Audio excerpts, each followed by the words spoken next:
ಸಂಗೊಳ್ಳಿ ಊರಾಗ ರಾಯಣ್ಣ ಹುಟ್ಟಿದೋ, ಕಿತ್ತೂರ ನಾಡಾಗ ಹುಲಿಯಾಗಿ ತಾ ಬೆಳೆದೋ.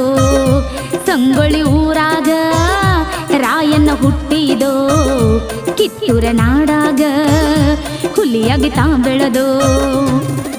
ಹಳ್ಳಿಯ ಊರಾಗ ಹುಟ್ಟಿ ಬೆಳ್ಳಿ ಬೆಳಕು ಚೆಲ್ಲಿದೋ. ಸಂಗೊಳ್ಳಿ ಊರಾಗ ರಾಯಣ್ಣ ಹುಟ್ಟಿದೋ, ಕಿತ್ತೂರ ನಾಡಾಗ ಹುಲಿಯಾಗಿ ತಾ ಬೆಳೆದೋ. ಸಂಗೊಳ್ಳಿ ಊರಾಗ ರಾಯಣ್ಣ ಹುಟ್ಟಿದೋ, ಕಿತ್ತೂರ ನಾಡಾಗ ಹುಲಿಯಾಗಿ ತಾ ಬೆಳೆದೋ.